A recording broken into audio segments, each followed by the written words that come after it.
Can I roll some?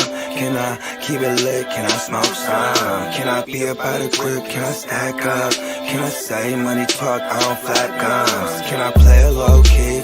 Masked up? Can I keep it on me? Stay strapped up? Can I hit it face down? Ass up? Can I say we had of our time? They can't lap us?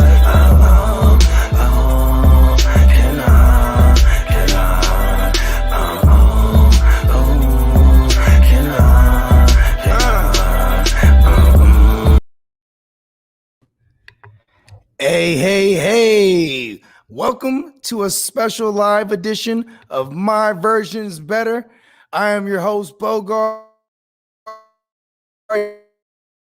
Shout out to my man Blitz with Blake, my homie BWB. He couldn't make it tonight, but we got a very special guest host. Y'all know him as the CEO of the Rum Boys Fantasy Network, my man, the Admiral, Robbie J. What's happening? What's good, Dilly? Hey, thank you guys for joining us today. My version's better. His version is better, but our special guest today, his version is probably going to be better. We'll see. It might be the best. Might be the best. Yeah. And like my man said, we want to welcome on a very special ghost. Hey, listen, I'd be scared of this man if he was my boss, like a ghost, right? But our man, James Cole. What's going on, James Cole? Welcome to the show. Welcome to the Rum Boys Fantasy Network. Hey, what's cracking, guys? I mean, hey, listen, if you guys are gonna call me Ghost, I mean, you could just call me 50 for short. It's okay. I like that. I see what you did there. You know what I mean? Oh my God. Hey, man, James Cole, man, welcome aboard to My Version's Better. You know what I mean? Where we just like to make our case. And not only do we make our case why our version is better. You know what I mean? There you go. Yeah. It's like I was telling you guys before, though. I did not realize that the swag level on this show was going to be like 100. And so I just came through with a little sweatshirt on, you know what I mean? So I'm just kind of feeling like, I feel like I need to go. I feel like I need to step away and come back and just raise my game up, because right now I'm slacking. I'm slacking, bro. Listen, man, we're trying to keep it with you, man. Everybody, listen. If you didn't want to, go ahead and do a swag up, right? I'd feel entitled to go and do another swag up myself. You know what I mean? Yeah. We play a music video really quick. We come back. No, we just gonna keep it player. We're gonna keep it player. Oh. Well, check this out. My version is better. You know what I'm saying? Today we're going to talk about some breaking news. You know what I mean? We're going to talk about some fantasy isms, and we're going to get some good old-fashioned origin stories, man, because every superhero has an origin story. And in this case, you know what I mean, our man James Cole, we want to hear it all from the gate. You know what I mean? How the journey was until this moment. You know what I'm saying? But before we get to all that, we're going to handle some quick housekeeping. We want to shout out our sponsors, Monkey Knife Fight. Head on over to monkeyknifefight.com, download that MKF app, and we'll match your first deposit all the way up to $50 by using promo code RUMBOYS. All caps and no cap. We'll match that first deposit all the way up to $50. Like I said, get in on this NBA action. Go ahead, get in on this legal, legit daily fantasy sports prop-ism known as monkeyknifefight.com. Hey, Monkey Knife Fight, give me money. That's right. Ladies and gentlemen, I am also here to remind you guys to download the SportsMe app. SportsMe, the biggest online worldwide community for all of your sports needs. Feel free to battle myself or the SportsMe Savage over there. My wonderful colleague Bogart Scott Free and many more analysts from across the world. James will have to get you a special invite link, and if you want to hop on, throw out some fantasy, you can. But yeah, make sure you guys hop on to SportsMe, get all of your daily props, all of your daily fantasy, debate with analysts, put out your opinion, interact with the greatest sports community on the internet. And that's right, Miles. Universe, give us money. Yes, universe, give us money even. Yes. Exactly. Yes.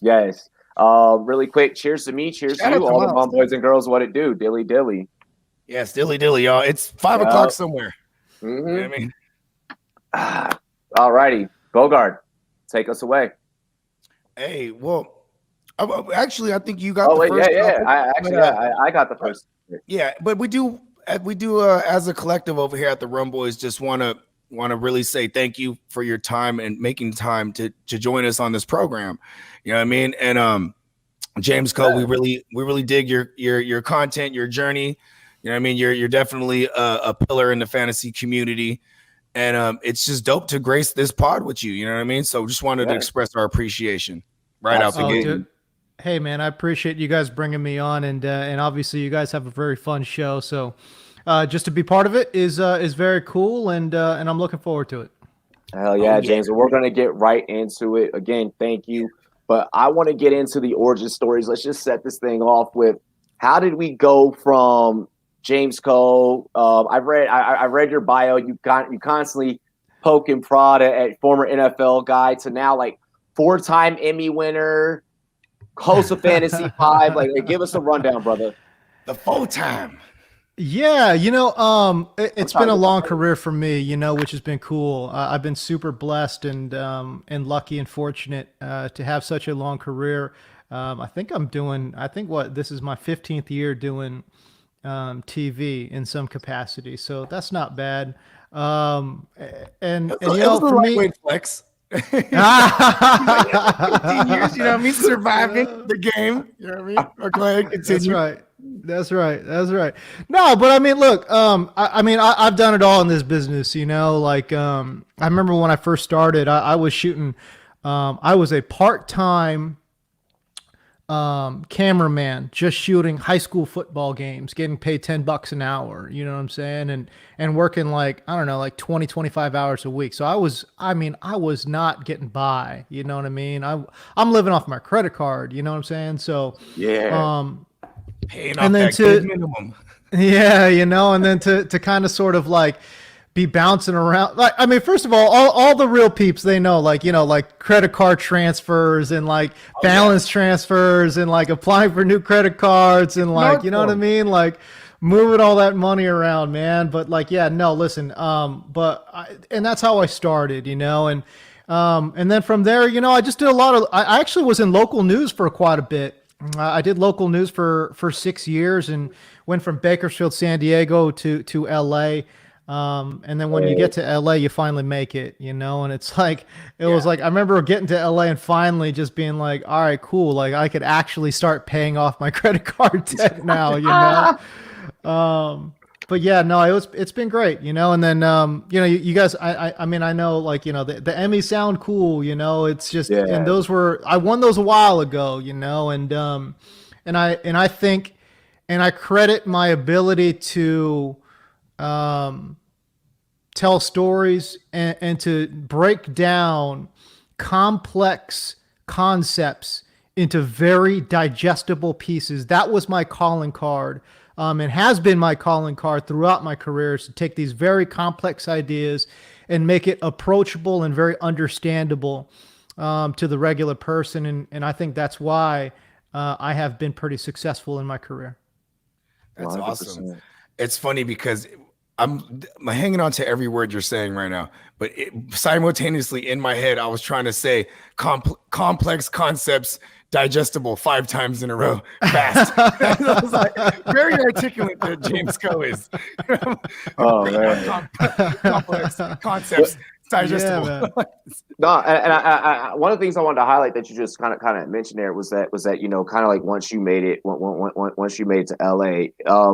From an industry standpoint, is that more so because and no one should ever talk about the pace? I'm trying to like make sure I word this right. Is that because in the city and in our industry, they're paying you to kind of compensate for living within inside of that area? Do you think that may have just out of curiosity? Because I'm looking at applying. I think there's some of that. I think there is some of that, and quite frankly, I just think like you don't make it into the LA market without being good. So they pay you for being good, So yeah, I think there's some of that. There's some experience level built in. Although when I got to LA, I was extremely young. Or at least for the market anyways. Dude, I'd imagine like hitting the LA scene. Like I have a background in music, and like, when we were young, going to LA, trying to get deals, like, because you knew like you had to be in the epicenter. Like I'm from the Bay Area. So like, it wasn't nothing to go down 6 hours to 7 hours to LA real quick for the weekend and try to talk to as many people as we can, sit down with as many A&Rs. And it was just like, yo, if we can get into LA, we're in there. Like that was just that was the mindset, back then. Yeah. Oh, no doubt. And look, I grew up in LA. I spent my middle school, high school years here in the LA area. I was in college. I went to college up north. I went to Berkeley, so I know the Bay Area too. You know what I'm saying? Yeah. And, for sure. Oh, listen, man. Like when I was going to school up there, I mean, it was like we were just rocking Too Short and E40, and I was rocking the Yay all day long. Yes. Shout out to the Yay area. It's all good, man. I'm all about the Yay, man. It's all good. But no, I mean, and listen, man, it's like, and for me, it's like, when you get up into the big boys, you get to LA, then it's like, then actually, to be honest with you, then you feel like your career for real starts, like everything else was kind of sort of minor leagues. And then when I got to LA, then I was able to network more, and my agent at the time was able to get me in the door, get me a meeting with NFL Network. I had a good, 3-4 season run over NFL Network. And we kind of sort of parted ways. I shouldn't say we parted ways. They dropped me like a bad habit. It's all good. But yeah, man. And then I felt like I actually took my career to the next level really when, it's, what, man, this is what's crazy. When NFL Network let me know, hey, listen, we're gonna move on, right? Like that was probably the lowest I've ever felt in my career, because you got to understand my trajectory is like this, right? It's just like an elevator, right? Like it's just moving up. I had never really suffered any career setbacks. This was my first career setback, and I felt crushed by it, And but then from there, like I really had to re-examine what I was doing, rebuild my confidence a little bit, and I felt like, over the past 3 years, has it been 3? Maybe it's been 4, but 3 or 4 years since I've been gone from NFL Network. I really feel like I've taken my career to the next level, and it's been nice. So I am the happiest I've ever been. Oh, huge blessing in disguise. The happiest I've ever been professionally is where I'm at right now. I was gonna get to that, like, because like you said, it's the happiest you've ever been, because it goes from like doing something because you enjoy doing it, then you get to like what you thought was the pinnacle, and then when they now, so here's my question: when you were working at the pinnacle in this, or the apex, whatever have you, that you thought at the moment, did it feel more like work than fun? Like was that like were you locked in, like, okay, this is, I made it here now, what I mean? Like, did you kind of, feel more robotic? Like, it's, what I mean? Like, I feel like you have fun with everything you do. You know what I mean? I know. It's just, honestly, that's just not in my DNA. I just don't know how to do it that way. You know what I'm saying? I'm built one way, and I cannot deviate from that, and I think that was to my detriment, honestly, at NFL Network, because I think if you look at the programming, I think they wanted somebody who was a little bit more straight-laced than I was. And I just wasn't that dude. And even though I did try to adapt my game a little bit to kind of sort of fit in, I think they kind of sort of knew it wasn't really genuine. It wasn't going to be a match, But I mean, hey, listen, like, no doubt it was. I appreciate them giving me the opportunity, and certainly without my time there, I wouldn't have been able to advance my career to the point it is right now. So definitely no hard feelings whatsoever. I had a great time there. I met some great friends, and you could even thank them at this point, right? Like, like, I mean, like it says, it's a blessing in disguise. Like, maybe not being scorned in that, or quote unquote, right, or drop, like you said, maybe it wouldn't have compelled you to be like, what, I'm about to turn this thing all the way up. You know what I mean? Exactly. Like, to the moon. I mean, like, to the moon. I noticed that you mentioned they wanted someone that kind of straight laced, kind of change up their style. And Bogart, if you want to kind of kick off this question, because there's a clip out there. Oh yeah. Okay. So. This inspired me, by the way. Like when I saw this, I was like, damn, like I see a lot of me. You know, I don't go off, but I mean, I was like, I expect nothing but the best. I expect nothing but the best. Go ahead, Buggy. So it's funny because a quick side note, when we were writing the show sheet, and we're just, so this is one of the topics that he threw in there, and like, we're very aware of this clip we're about to ask you about, right? But I was like, so I'm gonna ask that question. I'm like, but you know what? So on your Twitter, there is a clip that we've been speaking of, pinned to your Twitter, where you're going absolutely hamburger on some of your staff. You know what I mean? And it's like, for us over here at the Rum Boys, we really appreciate the passion. You know what I mean? We're passionate. We're very no holds barred. We're like that 24/7. Unapologetic in the sense, you know what I mean? And maybe to our own detriment. But I just wanted to know, like, what was going on behind the scenes before that? Like, you know what I mean? Like, you got to understand, like, you got to understand it's all a parody, it was all a parody off of that crazy Tom Cruise audio rant that he had on his staff, on the staff of Mission Impossible. And and I like taking, little pop culture moments like that and kind of spinning it in an unexpected way. Like who's really, like, honestly, who else is really thinking, like, in this space right now, like, okay, I'm going to go take a Tom Cruise rant and turn that into fantasy football. Like, who else is thinking that? Gold. It was so good. I remember seeing you do that. Like, it's so good because it's so realistic. Listen, man, like it was a parody, and now I know what you're talking about when you reference the origin of that parody. Like, I do remember that Tom Cruise rant, but I'm still gonna tell people that, like, you were absolutely ham on people because my version's better. You know what I mean? It's like, my version's better. Hey, I don't have a baseball bat. I got a football that I keep behind my desk. And right now, there is someone in El Segundo, and you're going to tell me you're going to start freaking Mike Davis against the Washington football team? Bro, I was turned. I was like, guys, we this is how serious we need to take our job. Like. You know what's funny about it, too, is like, from here on out, I was like, yo, I'm top-notch fantasy football analyst heading into 2021. I'm such a fantasy nerd. I even went and looked up. I was like, I remember that Mike Davis game. That was Super Bowl. That was fantasy Super Bowl. That's Super Bowl. I'm like, fantasy Super Bowl. Yeah, and Mike Davis, he punched one in, and like, if he punched one in that first drive, but he also had like a fumble, and but still, he had a down game. If he didn't fall into that end zone, bro, he's a total bust that week. Yeah, and it's like, so like, I understood that rant at the time. I was like, oh yeah, I'll do this too.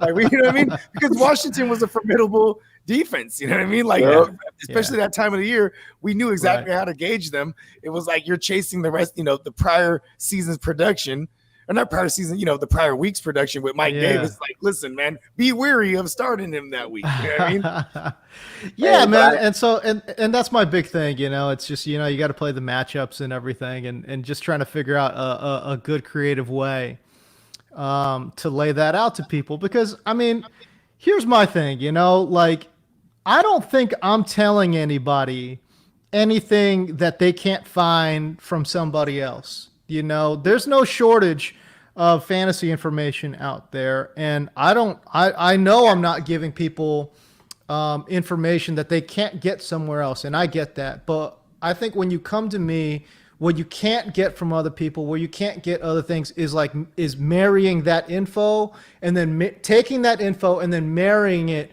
with, like, personality, entertainment, and all of that, and the energy. You guys mentioned the energy. Like, for me, that's my main calling card. Is just you got to bring the heat, and the passion. Passion, all that. It's like, where else you gonna get that? Like, you turn on the TV, you're not gonna get that from nobody, right? So, like, that's kind of what I feel like I bring to the table, is information, but then being able to smartly combine that with that passion and that energy. Over here at the Rum Boys, we call that the ism. You got the ism. You know what I mean? Yeah, you got the ism. You got the energy ism. He got the entertainment ism. You know what I'm saying? He got all the isms, bro. All the isms, bro. James is gonna go on here on Fantasy 5. He's gonna drop that one time. He's like, here at Fantasy 5, shout out to Rum Boys, we got isms.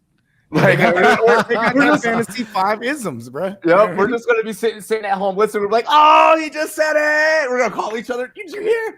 Oh, bro, I'm totally gonna use that. I'm totally gonna give you guys credit for it, no doubt. I'm trying to rack my brain right now. Like, how am I gonna squeeze that? Because I'm gonna use it somewhere.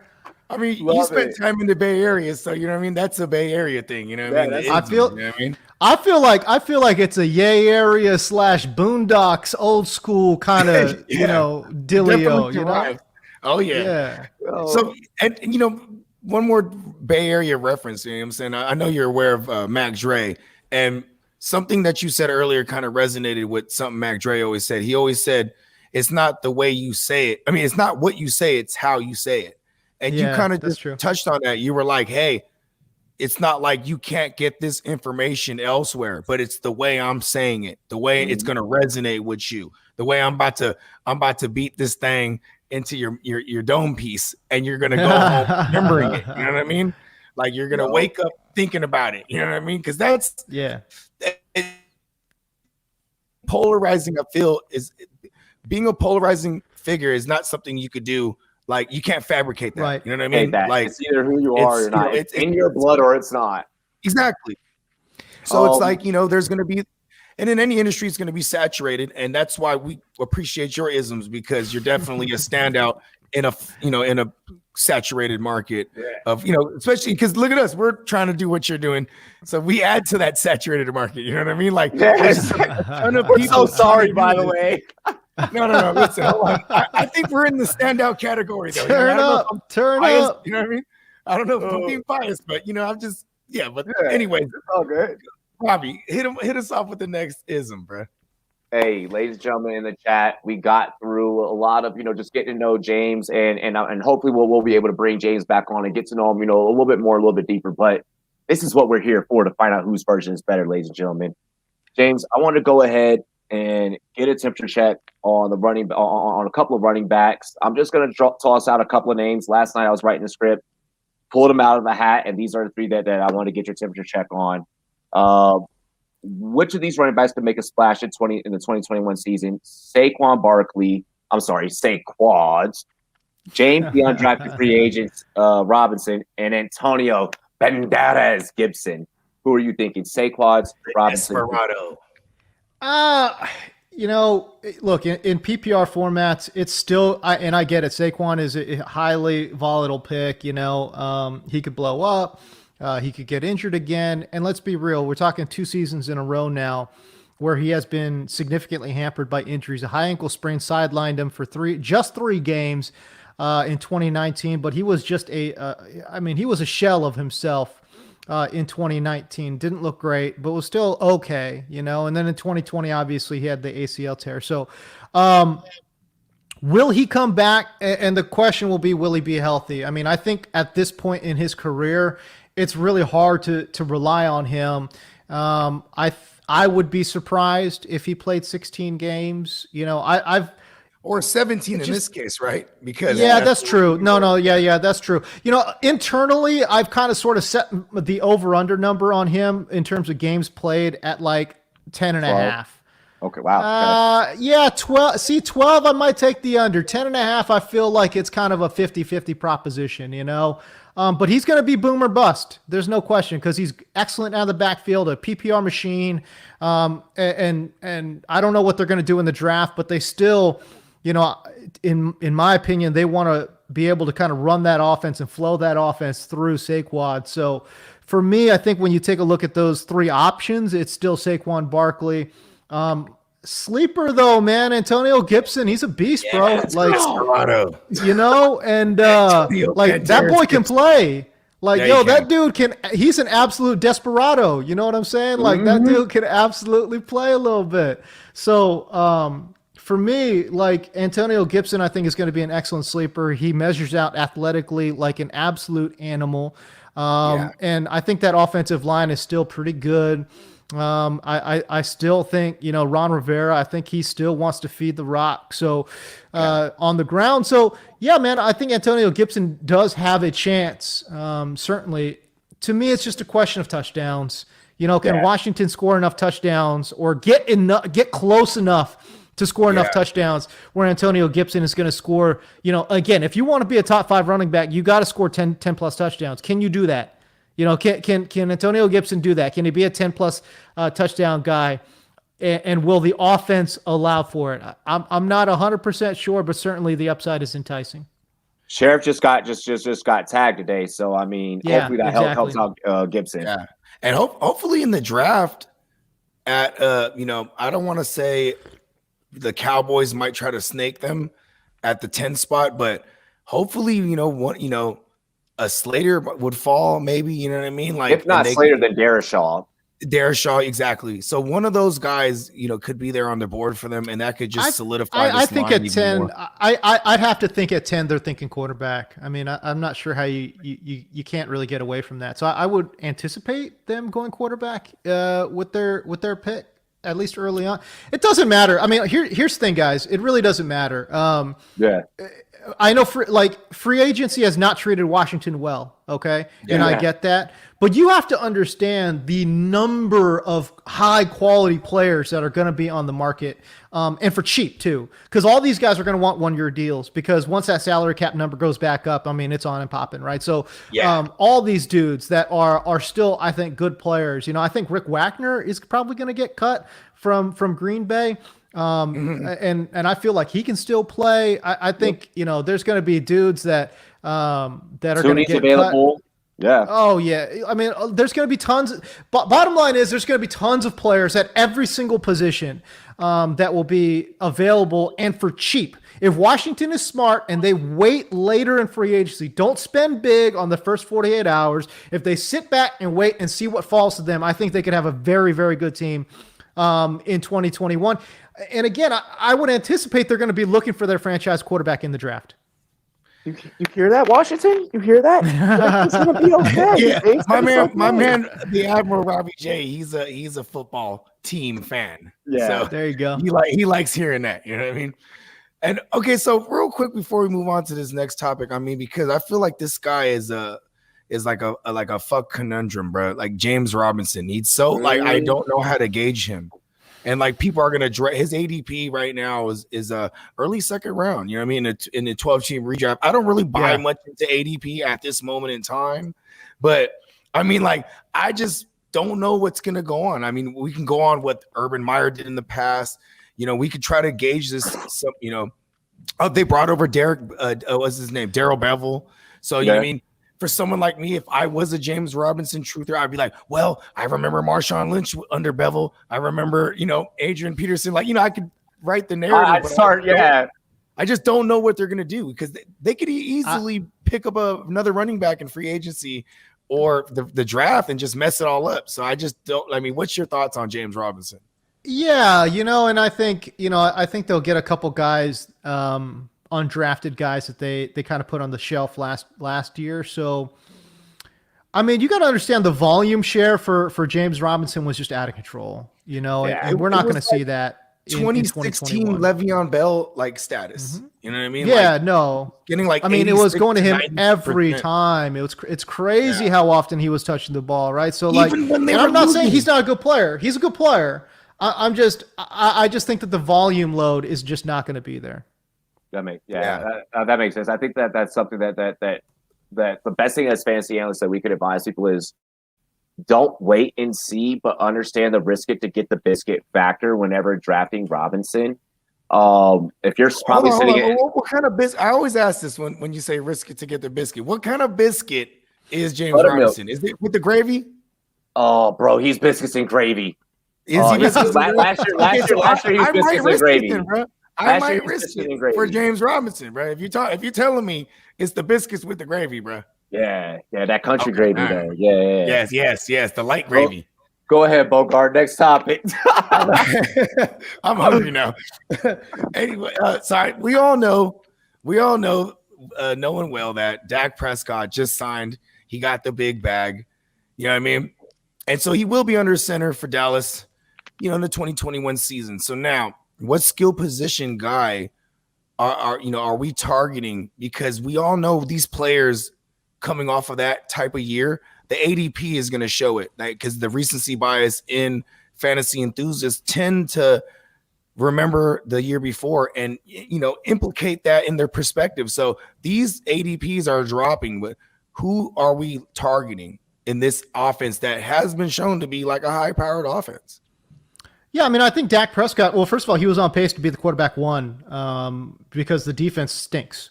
6,500 yards passing. Bro, their defense was awful, and I think a lot of that is predicated on the coaching staff because, quite honestly, I actually think that they actually have some decent pieces there. Like, I forgot who was opposite Chidi Awuzie, but I think Awuzie is a good player. It was Baby Diggs. Oh, Baby that's Diggs. right. That's right. It as a was rookie. Baby Diggs. And he kind of got it together in the end of the year. He did. Yeah. He did. And I think Awuzie and Diggs will form a pretty nice little duo there in the backfield, defensive backfield. Look, obviously they've got some holes they need to fill on the defensive side of the ball. And, the coaching change there, I think, will certainly make a difference as well. But Yeah, I don't know, man. I'm intrigued. Yeah, look, the bottom line is they're going to be better. They're still not going to be great. And I think Dak Prescott, hopefully he'll be recovered. I said Robert Quinn. I meant to say Dan Quinn. I'm sorry. Liquid lunch. But no, and I think their defense will take a step forward, but it doesn't matter. I think they'll still be, an average defense at best. And Dak Prescott was playing at such a high level in the 5 games that he played in 2020. So I think he elevates everybody. And you look at the offense in general, and I think it's very intriguing, I know Zeke took a step back, and I don't imagine him actually taking a step forward.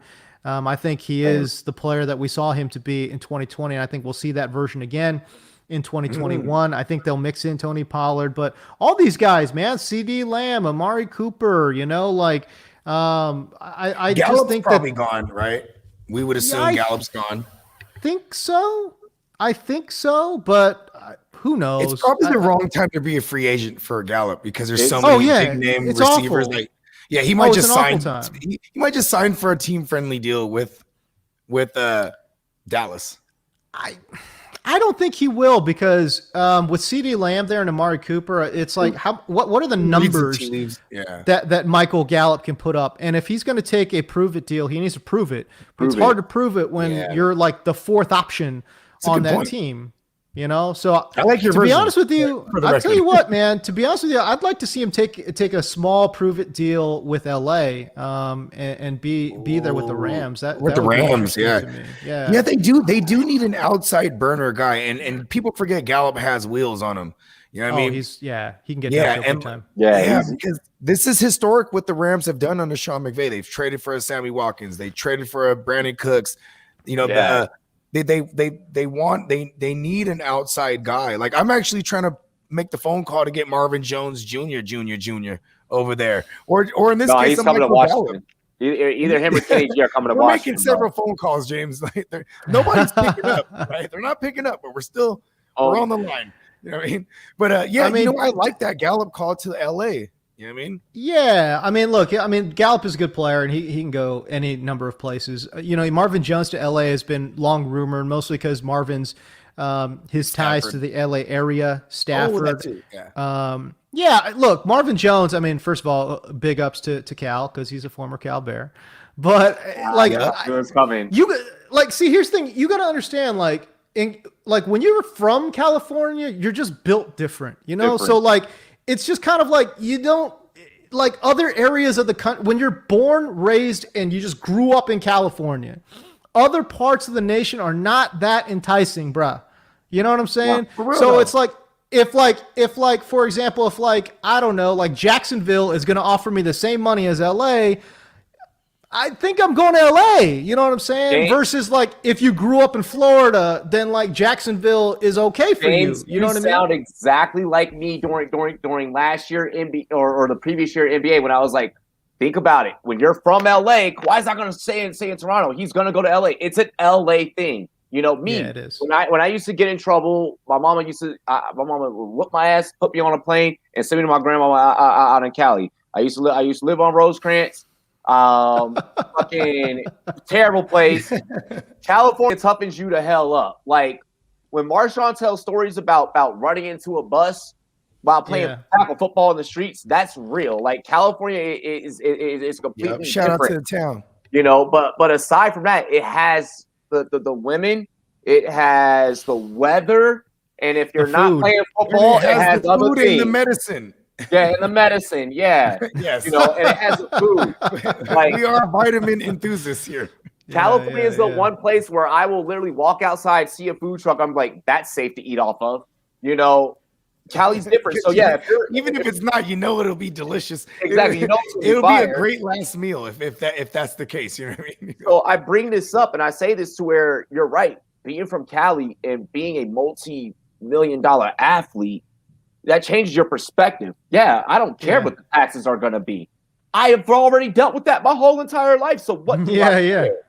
Right. You know, so I like that take. One of the things that I wanted to mention in regards to Dak Prescott really quick is all of you out there listening, all of you out there that are taking notes, whether you are or you're not. I need you guys to remember those first 5 games that Dak was in. Okay, I need you to remember how that offense looked. All right. I also need you to remember that defense ain't shit. And as long as that defense ain't shit, all right. Spoken like a true Washington football team. Spoken like a true rum boy though. You know, you call it how it is. Call it how it is. As long as that defense ain't shit, that's gonna allow Dak to have to be playing from behind and to keep putting that thing up in the air. And as long as that's gonna keep happening, I want him in I all. To point this out. James, we need an arbitrator on this right here because me and my guy Robbie, we always argue about this. In my opinion, I think Dallas has, on paper, one of the greatest linebacker cores. Am I crazy? They just can't stay healthy. I think that may have been true a couple years ago, but I kind of sort of think their core guys have gotten a little old. Damn it! I do. I think there's some. I do think that there are some. There's something to that, man. But boy, I just think at this point. That's why I phrased it on paper. Yeah. Well, I mean, because. Because who are we talking about here? You know, like you got Van Der Esch, but Van Der Esch has been banged up, right? Yeah. Look, of course. Look, first of all, everyone loves Jalen Smith. That's fine, but it's like okay, but who else is there, right? Like, I think like you know when you're talking about like guys like Sean Lee or Leighton Van Der Esch, like it's basically those 3. Right. But 2 out loud. maybe. Well, okay, so those are the 3, but 2 of the 3 are always injured, right? So like it's hard. I win this one. Just accept it. Give me the 10 points. I put the 10 points on bro. We actually need to start doing that. Have a board. My version's better. Boom, 10 points. Let's go ahead and let's get into the next question, Mr. Bogart. Scott free. Hey, this one's you. Yeah. We're pulling a little switcheroo, James. We're flip-flop the last 2 joints. You know what I'm saying? Yeah, we're gonna flip-flop the last 2 questions. So in single QB leagues, a lot of fantasy analysts in the industry endorse waiting on a QB. Can you make a case for an early round QB draft strategy? If you do endorse waiting on a QB, who are some late round targets that you find yourself drafting? Or if you do not endorse, who are some late round targets that you find yourself drafting? I'm sorry. I mean, I think, boy, it's hard because I obviously the waiting on the quarterback strategy is the smart way to go. But I guess I think people take it too far. And can I also say this? You have to be honest with yourself about what kind of fantasy player you are. Are you the guy that's going to make 60, 70 moves a season? Like you're scouring the waiver wire and, you know, you're going to be reading up on all these dudes. You're going to be consuming, you know, multiple fantasy podcasts. Like, are you going to be that dude or are you going to be the dude that maybe makes 2 moves a week? Right. If you're the latter, waiting on quarterback is stupid because waiting on quarterback, that's what people don't understand. Like people will say like, oh, wait on quarterback, but there's a but to that. Wait on quarterback, but also manage the shit out of your team. Because if you don't manage it, waiting on quarterback is dumb as hell. You know what I mean? Like if you're not, so you got to kind of have to understand like what kind of player you are, you know? And also, what does it mean to wait on quarterback? Does it mean wait till the 10th, 11th, 12th, 13th, 14th, 15th round? Like how far are we waiting? Like, because some people think waiting till the 6th round is waiting on a quarterback. And I think if you ask most industry people, that's not waiting on a quarterback. That's just taking a quarterback, right?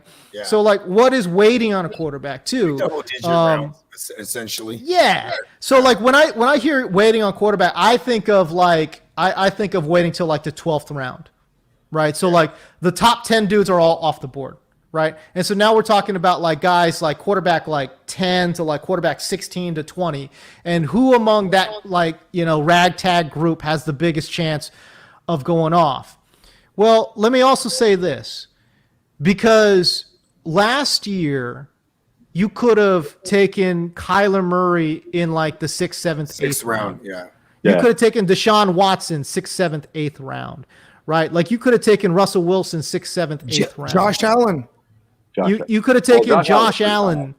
Josh Allen went late. Josh Allen went like at the 8th round at the earliest. Yeah, so like 8th, 9th, 10th round, right? But what I'm saying though is that like, so Kyler Murray finishes as like the quarterback 1, right? So quarterback 2 in certain formats. Yeah. Yeah, he was a quarterback 1 after 16 weeks. He's a quarterback 2 after 17 weeks. But either way, he's right there, right? So like, if you took Kyler Murray in the 6th or 7th round, are you mad at that pick? No. Hell no. Right. Because so in that range, we had guys like Raheem Mostert, Mark Ingram, like So like, Rojo, like you know what I mean. So I kind of sort of feel like, I don't know, when people say wait on quarterback, it's like a very shortcut, like lazy way to say to do that. And that's fine. But there's so many caveats built into that. You know what I'm saying? Like if you can target the right guy in the middle rounds, money, right? Or if you are going to go super late, like, bro, you better understand what their defense looks like. You better understand what their offensive coordinator situation looks like. If you're just basing this off of like, oh, I think Matt Stafford's good, that's a stupid way to approach waiting on quarterback. And you know what's like sad, you have to find bad defenses. You have to find good quarterbacks on teams that have terrible defenses. That's what you got to find. Right? So like, are you keeping track of free agent movements? Are you keeping track of what they did in the draft? And can you trust yourself on that? What we often preach here at the Rumblers Fantasy Network, I mean, is go with the flow, be water, which sounds very easy, but then when we kind of go into breaking it down, to beat Bruce Lee, bro. Exactly. It's so it really is. Especially when you're in a live draft scenario. What I try and tell people is those low percentage positions. Last year, it was like 92, 96 wide receivers you could have grabbed, but you only had about 32 competent running backs, 32, 40 competent running backs. You could have been like, yep, I'm drafting that guy and I can roll with. So we always try to say, see if you can maybe lock those in. And then if you start slowing where if I go running back, receiver, then I can get a quarterback, or then I go tight end, or whatever your strategy is. Just have a flow with that and always be willing to change it no matter what's happening on the board. If you're going to go receiver, then running back, or go quarterback early or go tight. Always be ready to change whatever it is that you're doing based off of what others in the room are doing. I obviously advocate that, although can I add an amendment, right? Like, yes, sir. Please do. You talk about because it might be the better version. Well, I mean, listen, you guys talk about being water, and I think to truly do that, I actually think you have to be positionless in the first 5 rounds. Honestly, like you just take, I think in the first 5, 6 rounds, I think you don't, I don't even care. Like if I take 5 wide receivers, I'm good. I don't care. Good. I don't care. And you're savage. I love it. Yeah, I mean, you can't take 5 quarterbacks, obviously, so that would be dumb, right? But or 5 tight ends, that would be stupid, right? But what I'm saying is when it comes to running back or wide receiver, I kind of sort of don't care. Mostly because running back is a very fragile position in that these guys get hurt all the damn time. And you know what the crazy thing is? Here's the ugly truth behind fantasy football in a snake format. I'm not talking about auction, but in snake. Yep. The healthiest team generally wins. Always. And you can, Especially in I mean, 22. you can tell, you can say this, that, and something like, oh, I picked up James Robinson off the waiver wire or whatever. But bro, if you picked up James Robinson off the waiver wire and you drafted Saquon, you're still done, right? Like, Yeah. it just happens to be if you're able to make some of these savvy moves on top of having a healthy team, you generally win. So that's kind of sort of like, and like that's it kind of, Would you say and like it's you don't fantasy hear that from destiny? people like, well, you don't hear that from people like me because people like me need people who are watching this to be like, oh no, I need that advice, right? But because you can't predict injuries, that's why this whole thought process and like the whole fantasy industry even exists, because you can't predict injuries. But I will say this again, you know, you talk about flowing like water. That's why I really don't care about positions. Like if I take running back early, that's great. I got to hope that he's going to stay healthy. And if I don't, I kind of sort of don't care, because I'm like, the odds are that person is probably going to get hurt. So that's kind of why I kind of feel like it doesn't really, positions in between running backs and wide receivers don't matter in the first 5 rounds. And listen, man, if you're savvy, there's like 10 sleeper running backs that you love. You know what I'm saying? Yeah. So like, I ain't tripping. Like if I've got, you know, if I've drafted 5 wide receivers, or let's say I draft like 4 wide receivers and a quarterback first 5 rounds, people are going to look at that draft and be like, oh, wow, he messed up. But in my head, I'm thinking like, I really don't care, because I'm likely to pick up about like, you know, 5, 6, you know, 7 running backs that I love later on in the draft. That's how I would approach it. Oh yeah. Yeah, and also that's going to now be value that later on will fall to you, because everyone's going to be like, oh, like he just left this, and there's going to now be shit left over. Could be. I mean, and like I said, for me, it's just, for me, snake format is just kind of like you just take whatever's there and just kind of roll with it. BPA, best player available. I like it. Right. Bogart, you want to hit it with the final question? Okay, so with this final topic, we're going rapid fire style. And then, you know, if we have time, we'll pick your brain a little bit on some of these rapid fire responses. So here we go. Tyler Lockett. I'm going to rapid fire some names, and you just tell me whether or not you're drafting Tyler Lockett over them or vice versa. Because Tyler Lockett to me is another one of those fuck conundrums. You know what I mean? Mm-hmm. So it's, you know, and basing it on his 2020 performance, right? Well, first of all, let me before we start, I'll just give you my take on Tyler Lockett. Yes, please do.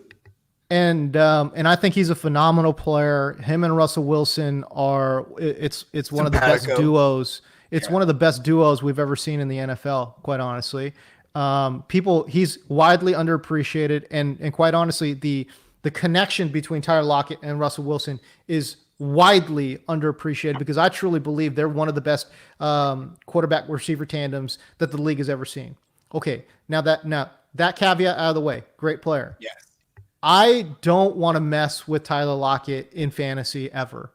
Yes. Same. I'm done.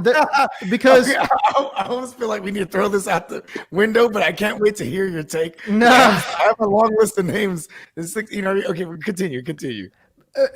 Because he's just widely inconsistent, right? Like this is a dude that finished as the the wide receiver 13 in PPR leagues through 16 weeks. Okay. So you're looking at the overall numbers and you're like, oh, okay, cool. We're getting like a top 12, top 15 wide receiver. It's good, you know? And like, obviously everyone remembers his blow up games when he goes for like 50, right? Like no cap 50, right? Yeah, okay. Yeah.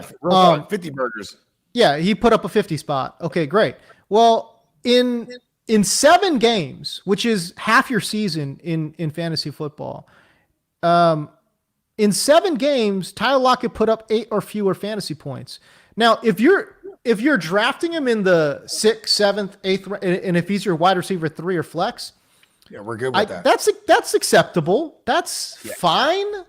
But it's still not good. But if he's your wide receiver 2, honestly, those are 7 games that you probably lost. You know, and I'm saying 8 or fewer. I mean, there were games when he had like, 4. You know what I'm saying? So like, for me, it's just kind of like, I don't know, man. Like, it's really hard. Fantasy football is a weekly game, it's not like fantasy baseball. It's not roto, right? No. So the accumulation of stats is less important than the weekly stats. And for me, that's why I kind of sort of not messing with Tyler Lockett. Would you agree per game basis is the stat you want to look at when you're doing this analysis on a player like a Tyler Lockett specifically? Yeah, but the problem with Tyler Lockett is even per game, he's really good. Like per game, he was averaging almost 16 points per game. So maybe in it's the PPR. draft capital that he carries in. Right. So yeah, exactly. Because most people, I think, spent third, fourth round pick on the guy. Yeah. So it's just kind of like, where are you taking him? It's like if you're taking him mid rounds, okay, cool. I'm down with that. Fine. But if you're trying to tell me this dude's a top 40 player, Disagree. I probably take exception. Yeah, I just disagree. It's all about how you build your team too. If you have if you've got 10 other guys who you feel like got really good safe floors, but now you just need an upside player, okay, cool. I'm down with that. Yeah. But it's hard. Boy, like anytime I look at him in the first 50 picks, it's just kind of like, I don't know. That's where he man. lives. That's where he lives. Let's play this game. Okay, so first I'm gonna hit you off, my man Bobby Trees, aka Robert Woods. Bobby Trees with Matt Stafford, I would take over Tyler Lockett. Yeah. Okay, good. I like that. I like your version. Okay, how about Terry McLaurin, the Scottish lad is what I like to call him, Terry McLaurin. Oh, that's an easy, 100%. Like that's not even a question. That's 100% easy. All these guys, because these guys, mind you, you're gonna see a little theme while these guys kind of live in this same realm right now, right? By the way, it should be noted Robert Woods actually had more fantasy points than Tyler Lockett last year. By the way, he sure did. This is true, and he killed him on everything, per game basis, touchdowns, everything. You know what I mean? Okay. Yeah, I mean it was. I'm looking here. Robert Woods was the wide receiver 12, and Tyler Lockett was the wide receiver 13. So it's just kind of like, he edged him. Yeah, so it's like, and he was more consistent. So yeah. But we would take McLaurin over a Tyler Lockett though because of the upside. Oh yeah. Yeah. Listen, that's not even to me. That's not even a question. Yeah, that's an one easy, baby. Terry McLaurin. Yeah. Shout out to the football team. Okay, how about this one? This one's a little wonky, but I know his ADP is kind of it's in this realm. But I'm gonna go with my man Robbie Anderson, the string bean. Yes, Robbie Anderson. The string bean. No, I think I'm taking Tyler Lockett over Robbie Anderson. I would take Lockett there too. You know what I mean? Here's the thing. Like Robbie Anderson, he fell off hard after as the season wore on. So I'm kind of sort of thinking like he caught people by surprise early. And then as people kind of came onto his game of like, okay, well, just don't let this guy run streaks. It's like, okay, cool. His ADP is going to drop drastically too as the offseason progresses. You know what I mean? Because I feel like a lot of the ADPs nowadays, currently is due to, finishes. You know what I mean? Right. Because platforms will put this guy, in the order of how they finish. You know what I mean? But that's where it's up to you. But that's where it's up to you as a fantasy player to one, subscribe to our channel and watch the Run Boys so that we can break down film for you guys. And two, you should watch film yourself because when you watch and you start going by game by game, when you start going by a game basis, you're absolutely right, James. I hate to admit it about the homie Robbie Anderson because we had the same name and we spelt the same way, but fuck you, Robbie, because he is Robbie Anderson. Because all he does is run nines. Like all he does is run nines. Like me as someone that wants to play wide receiver, like I mix it up. Like I try and mix it up, and I do a lot of shorter stuff, intermediate stuff. All he does is run deep routes. So you're right when you and that's such a low percentage ball to catch. So it is. I digress. It is. Let me just, and I'll say this too. I think what's important there in Carolina is the status of Curtis Samuel, right? I believe he's a free agent wide receiver. So, where Robbie Anderson kind of sort of fell off is kind of when Curtis Samuel kind of took off, right? So, And what is that offense going to look like? Who's going to be the quarterback there? We don't know. Are they going to address wide receiver or pass catcher in the offseason? We don't know. Is Christian McCaffrey going to be as focal part of that offense like he has been? I mean, I would assume so. And if that's the case, we're talking about a dude taking up 7 to 8 targets per game. And again, if they address like pass catching tight end, right? Like how fire would it be if Hunter Henry ended up in Carolina, right? Oh my gosh. Yeah, it would be nasty, right? So like all of these things really factor into what Robbie Anderson does because, I think it's a little, it's like you said, man, like a lot of what he does. I mean, yeah, he runs bubbles and all that, but a lot of what he does is predicated on catching deep balls. And so can he do that with all of these weapons? If he's a fourth option on a Carolina offense with a quarterback yet to be named, I don't know. There's just too many question marks right now. If it becomes clear after the draft, I might revisit that, so we'll see.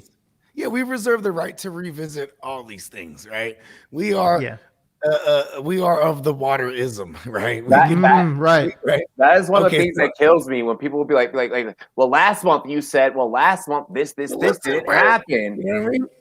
Listen, sometimes I use 2-ply, sometimes I use double-ply or a triple-ply. You know what I mean? I still shitting, right? Okay, how about CD Lamb? Ooh, CD Lamb's an interesting one. Let's live in a world where Michael Gallup is gone. CD Lamb's an interesting one. By the way, it's not like for sure like Michael Gallup's gone or anything. I mean, let's live in that world. How about that? Oh man, I like the prospects. He will jump up in ADP if there is no Michael Gallup. You know what I mean? So he would be in this conversation. Yeah. That's why I'm throwing his name out there. Oh man, this one's tough. I think I still take Tyler Lockett there. Okay. I think I still do. Look, Dak is amazing. I'm glad he got paid and did all those things, and like good player, obviously. But do we know like how good he's going to be? Like how healthy he's going to be? Like that's it's true. Do we know? Like, bro, like the last time we saw, like I'm happy for Dak, but like the last time we saw Dak, like the dude's foot was going the wrong way. Exactly. And I mean, on top of that, especially for all you film guys out there, all of you that are rushing, trying to be high on Dak, you haven't even seen his throwing mechanics after the recovery. So why? Right. We don't even know he's going to throw the ball the same way. Hey, by the way, I did look up Michael Gallup's contract because I was a little bit kind of like, is he a free agent? He's going to be a free agent following this 2021 season. Oh, so he's there. No, he's there, but I think where there's some confusion is that I think Dallas might try to move him because they're not going to re-sign him, right? So like moving him, there's been a lot of rumors around Michael Gallup being moved for draft capital because they're not going to re-sign him. Right, or they're not going to give him an extension. Like for a CD Lamb, I think it's better that Gallup's there because then that would keep CD Lamb majority in the slot. You know what I mean? And like, yeah, for sure. Yeah, we're only a couple years removed from Randall Cobb having 80 something receptions out of the slot. You know what I mean? Really quick, you know what I mean? Really quick, I want to make sure that we have time for a couple of updates that just came through my phone. Update number one. I have one more name. Oh, you got one more name? Allen Robinson's been franchised, right? Well, yeah, that, but there's about to be more to that story. Ooh, that I'm about to drop. Okay, tell me more. Oh, you know what? We'll finish this. Do your last name. Yeah, do your last name. Yeah. Okay, because I actually had 2 more names, but I'm going to narrow it down to this one because I'm asking for a friend. Tyler Boyd. It's Lockett. Come on now. It's Lockett. So I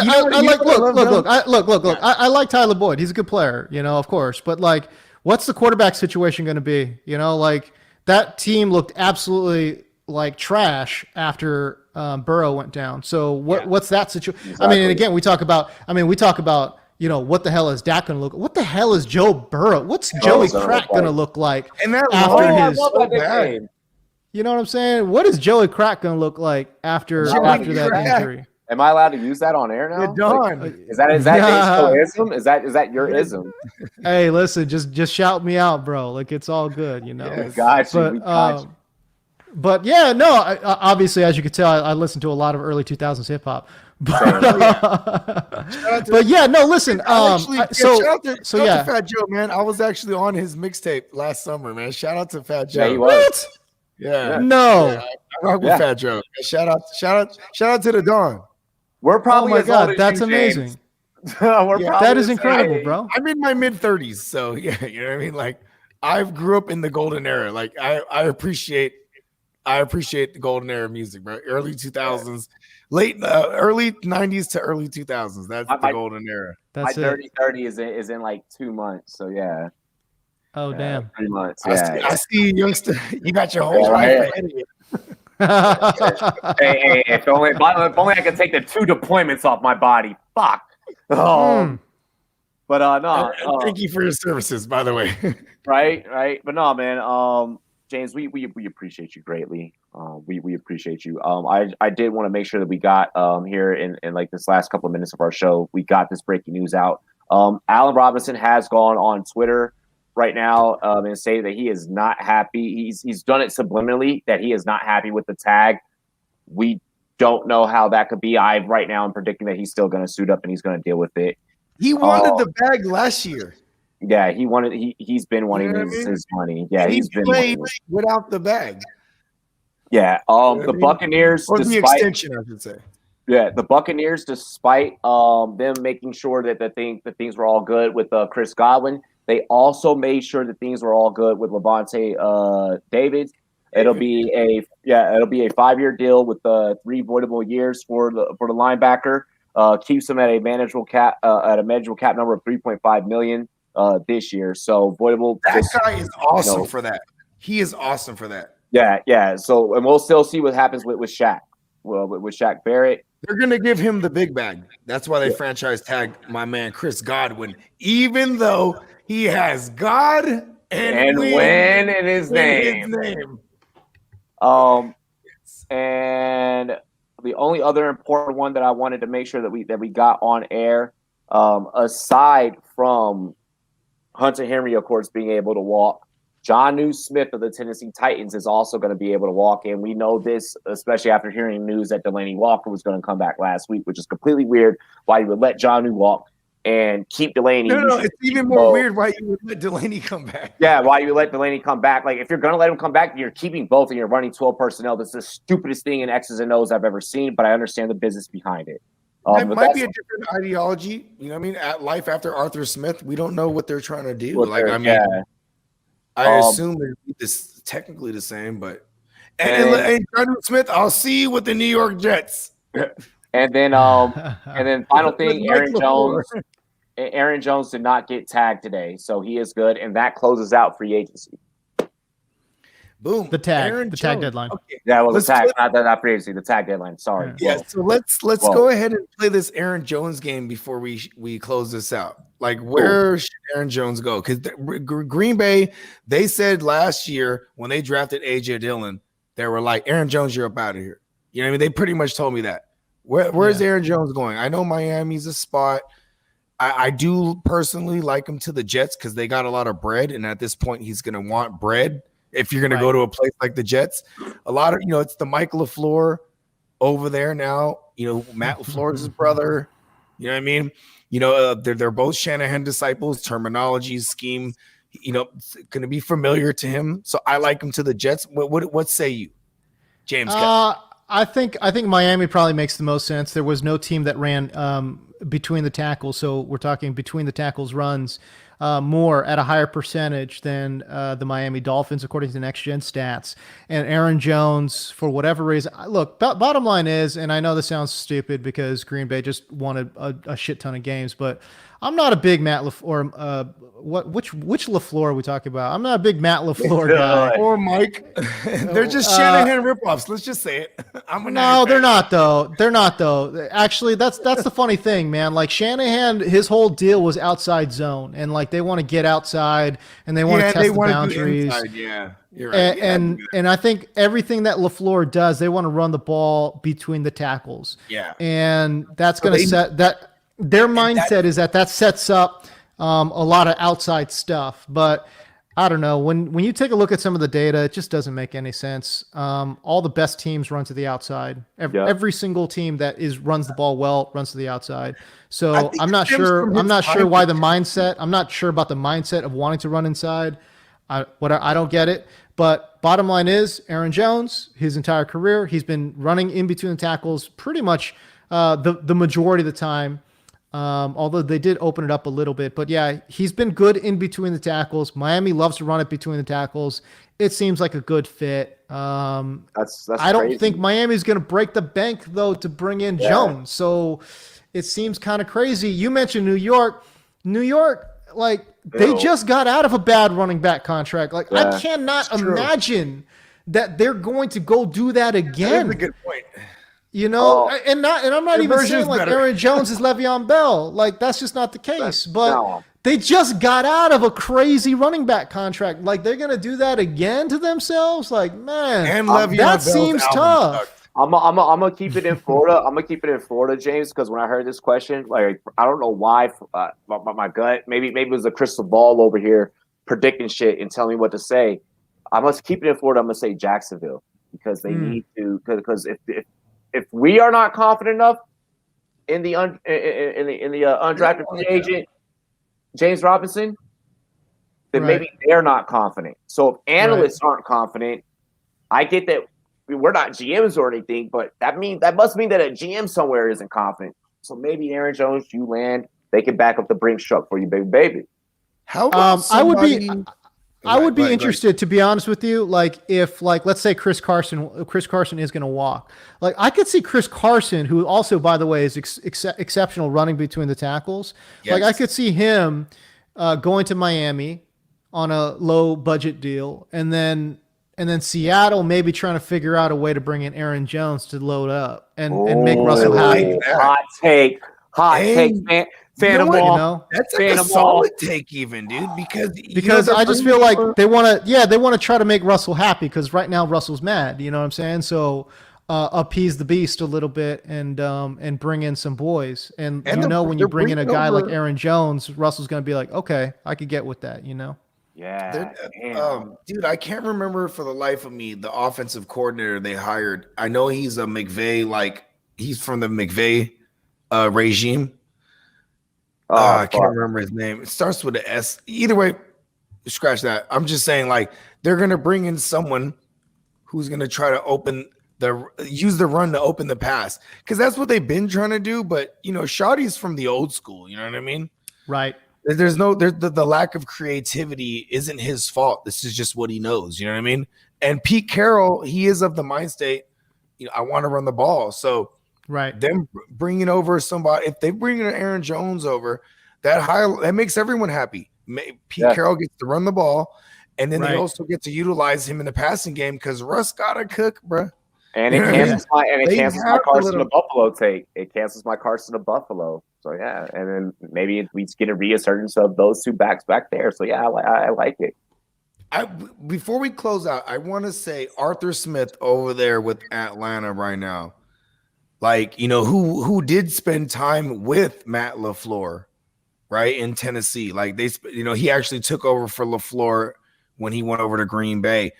Yo, Aaron Jones can go. What if I know there are cap situations on some fuck shit, but like, bro, Aaron Jones to Atlanta. I mean, oh, that's a hot one too, Bogey. That's a hot one too.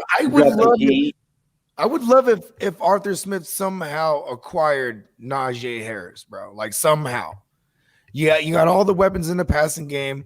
You got a guy who was 6'2", 230. He's similar in build to a Derrick Henry, right? I would love that, but not drafting him 4th overall, right? So I don't see that. But if Aaron Jones, if they could somehow wiggle that joint, you know what I mean, and get him in there, you know what I mean? Like, but how about this? Are we worried about Aaron Jones like shouldering an entire load because he literally has never played 16 or let alone 17 games straight? No, I'm good with him. I'm good with him being the lead back for sure. Absolutely. Okay. Yes. We don't play scared. You know what I mean? No. Yeah. James, again, we appreciate you so freaking much. So All much. good, bro. Yeah, your knowledge level and just the way that you flow through takes and just like just getting along with us, honestly, fucking badass. Tell people where they can find you and what all you got coming up. I know they probably already know, but I'm gonna let you plug yourself, bro. Yeah, no, listen, man, if you want to follow me on Twitter or on Instagram, that'd be great. It's at James D. Coe. My last name is spelled Koh. I do a pretty good job of answering as many fan takes as possible. And yeah, I like interacting with the fans, quite honestly. Even if they tell me I suck, it's all good. But yeah, in the That comes upcoming with the season, territory, man, like, yeah, it does come with the territory. But in the upcoming season, I've got my gig with Amazon Prime, hopefully.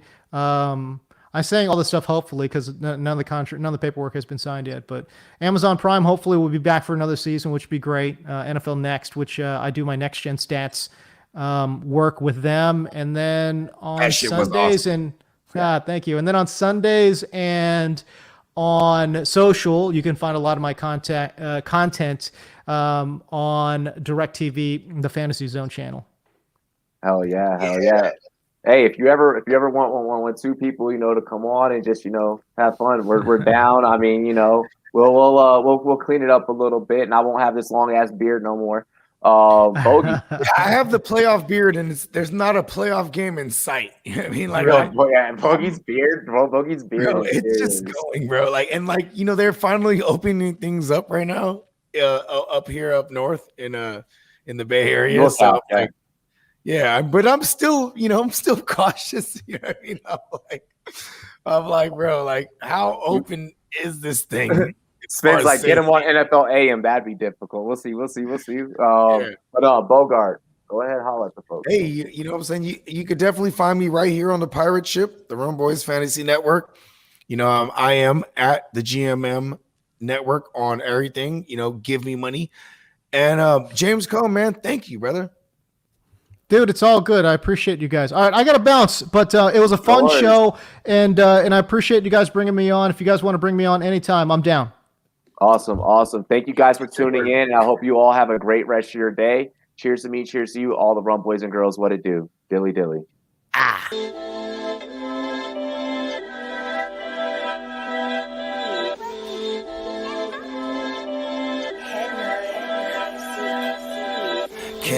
Can I roll some? Can I keep it lit? Can I smoke some? Can I be about a grip? Can I stack up? Can I say money talk? I don't flap gums. Can I play it low key? Mask up? Can I keep it on me? Stay strapped up? Can I hit it face down? Ass up? Can I say we hit up my time? They can't laugh